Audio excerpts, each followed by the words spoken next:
3 years ago was a turning point in my life because I finally had everything I thought I needed to be fulfilled. And I still had this voice in my head saying I had to do more to be happy. And the more that I looked at my own suffering deeply, the more I saw it in every single person around us. We have trouble standing in lines. We're impatient with our own children. It's as if we all think the future holds the promise for our fulfillment. And I come from a scientific background, so I wanted to use that background to understand the real root and source of why there's so much suffering. And where it's led me has totally changed my views of the current scientific paradigm. But more importantly than that, it's changed my views on what it means to be a human being and to be alive. And so I want to share this theory with you, and it's way out there. So I ask you to have a critical but open mind for the next 14 minutes. Because you might not actually be what you think you are.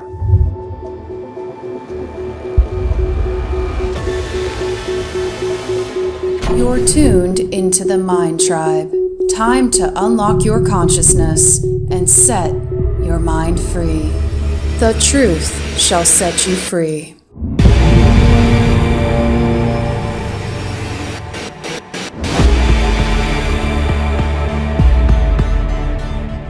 So who am I? All right, I'm a human being and I'm 33 years old. But if you take a microscope and you look at any part of me, you see cells. And I'm a community of 50 trillion cells doing a magic dance.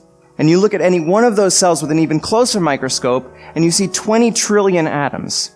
And so I'm also a community of 1,000 trillion atoms. But when you look at those atoms really up close, they fade away and all you see is energy. And 13.7 billion years ago, at the Big Bang, everything that we've ever found in the entire universe was one infinitesimal, undifferentiated, pure energy. All of us are energy. A human being is a very complex pattern of energy. So I stand here as a 33-year-old, basically motionless, but when you look up close at any single part of me, I'm moving the speed of light, and I'm the age of the universe. So the question for me is, I know this conceptually. Why don't we feel it? Why do we walk around and we're so sure that we're a human being all the time, and we never feel like we're energy because it sounds awesome? And I think the reason that we don't notice it is because we are so distracted by the human levels of our experience that we fail to notice what is always sitting beneath. And so I want to look at those distractions. Take 5 seconds and think about something that you're going to do tomorrow.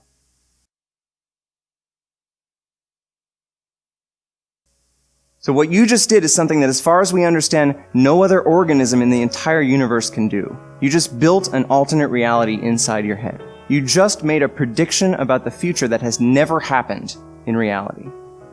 All right, and this power for prediction, when you can compare alternate realities, allows you to plan for the future. And from agriculture to your retirement, this has changed the face of the planet. It's probably the most significant evolutionary step forward since walking upright. So I want to look at this tool in your head because your mind is a thought-generating machine to proliferate predictions about the future to guide and goal-orient your behavior. So what does this machine look like in all of our heads in 2011? So another experiment. Take 10 seconds and stop thinking.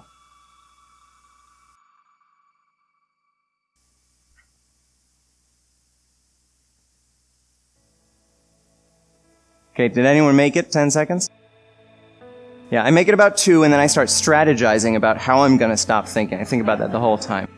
All right, so what this means is you have such an evolutionarily advantageous tool that it's become completely compulsive, but you got to remember, no other organism does this at all. And the side effect of having the most evolutionarily advantageous tool in the entire universe sitting in your head is that you have no control over it. And when you have no control and you compulsively generate all these possible realities, you always compare them to where you are to try to goal-orient your behavior. And this creates an entirely new class of human suffering. Things like jealousy and regret about something that happened in the past and anxiety about your future. No other organism can feel. And so I want to understand if it's possible to totally eliminate those sources of suffering from humanity. This is just brief list of all those possible sources of suffering. All right, in order to find out if it's possible to remove those sources, we have to take a kind of scientific, experimental, objective at ourselves. We have to take a look at all the layers of our own experience and try to be as objective as possible about them. This is amazingly difficult because we're so emotionally involved in our own lives. And as any of you know, if you go to a movie and you're emotionally involved, 2 minutes into it, you totally forget that you're at a movie. And the lights turn on at the end and you're shocked back into reality. So this is even more difficult because we have to look at our own movie, the movie inside our consciousness. So we're going to do 2 quick experiments, and this only will give you a taste of something that takes much longer to kind of understand the depth of. So the first one is your sight. From what we understand in physics, all light is a vibration of electromagnetic field. And none of those light waves intrinsically have any color. There's just a change in frequency. But once those waves go into your eye and into your brain, you create the subjective experience of color. Now what this means is that you all think that you're seeing me out here with a red shirt on. But this red only exists in your head, and so this entire picture you're seeing is happening inside your head, in a movie inside your consciousness. And if you remove a little bit of the attention from me directly, you can start to have some attention on yourself, noticing that you are seeing me inside your head. So let's do a second experiment. It's even more subtle than that one. Read the sentence twice, silently to yourself.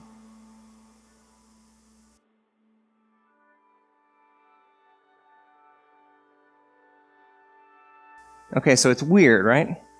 But you can get this very weird, subtle perspective that you can look at your own thought process objectively. You're actually listening to the soundtrack of thoughts inside your head, in your movie of consciousness. So imagine that I do this process for thousands of hours, and I just try to look as objectively as possible at my thoughts and my emotions and my perceptions, and even the way that my brain has modeled space and of time. The more that I pull attention away from the thoughts and the perceptions, the more I seem to notice myself noticing these things inside my consciousness. And eventually, maybe I can pull all of the attention away from all of those layers of thoughts, perceptions, my body, my sensations. And there's nothing left to perceive. There's nothing left that I can consider myself because I've seen it all in front as not me. And yet the one thing that remains is this feeling of existence. I am remains. This feeling of I am. And what I find when I sit in that state is that what my identity is, whatever it is beyond perception. It cannot be perceived, but it is still experienced. And this I am is the root of our entire existence. I am is latent in every single aspect of our existence, but just like a fish might never notice the water that it swims in, we might never notice the I am because it's covered. I am is a completely empty experience. It's devoid of any content. And when I experience it directly on its own, there's the possibility for a realization. Maybe I'm not a human being that has consciousness. Maybe I'm consciousness that is shaped into a human being. And when I see this totally empty experience, there's no content, form, structure. There's not even a model of space and time that is generated in the mind. And we've seen those conditions before, 13.7 billion years ago, when the entire universe was an undifferentiated pure energy. And so just maybe there's the potential to realize directly, I am that energy. I always have been that energy, and I always will be that energy. Einstein said that thoughts suffer from an optical illusion of consciousness. This illusion that there's a separate person inside an environment, when in reality there's just energy in motion everywhere. And just like an ocean is water in motion, we can call a certain part of that ocean a wave, but it gives us the illusion that the wave is a separate entity in the ocean. But a wave is not in the ocean, a wave is the ocean. And similarly, we might not be waves. Maybe we're the ocean. Maybe all of us are energy, and we can realize that directly. Now, this experience could never be reduced to words, because it makes words. But it could be experienced, and I think it's such an important experience that people have been trying to name it for thousands of years. And they call it spiritual enlightenment. And I think the first human beings started realizing that they were fundamentally energy about 2,500 years ago. And all of them say the same thing. They say it is the complete ending of human suffering. Well, of course it's the end of human suffering. All suffering is based on the illusory separation that there's an individual in the environment, that there's a person that has to survive, that this specific collection of 1,000 trillion atoms has to hold itself together. But if I realize directly that I am energy, and I realize that the body and the mind are a temporary manifestation of that energy, then I can fully accept the death of the body and mind as something that does not happen to me, because I was always energy and I always will be. And if I experience that directly, this voice in my head that tells me I have to do certain things in order to be fulfilled loses all of its power. At this very moment, I never have to listen to that voice again, and so everything in life becomes a game for fun, a play. And we've all experienced that, but it's very hard to remember because we were so young, and maybe we were at the beach building a sandcastle, and the entire world faded away because we were only building it to build it, and we weren't trying to get somewhere else. We hadn't even learned how to plan. And so the only moment that mattered to us was right now. I think this experience is so important and powerful that every religious tradition at its core has been trying to convince us of its importance.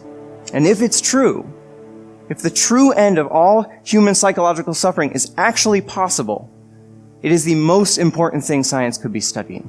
When we look at monks and nuns who have meditated or prayed for thousands of hours, we see remarkable shifts on their brain scans. Trillions of neural connections have changed configuration. And along with this quantifiable, objective change in the operating system of the brain, they describe a feeling of undifferentiated, infinite oneness. To me, that sounds like they're having the direct experience of being energy. Now, Enlightenment science and Enlightenment engineering would study these ancient technologies of prayer and meditation as data sets to understand what has to change in the structure of a human brain for a human being to understand that they are energy directly. And we still have no idea how much modern technology could completely change our ability to understand that. Maybe it's possible that within our lifetimes we could actually eradicate human suffering.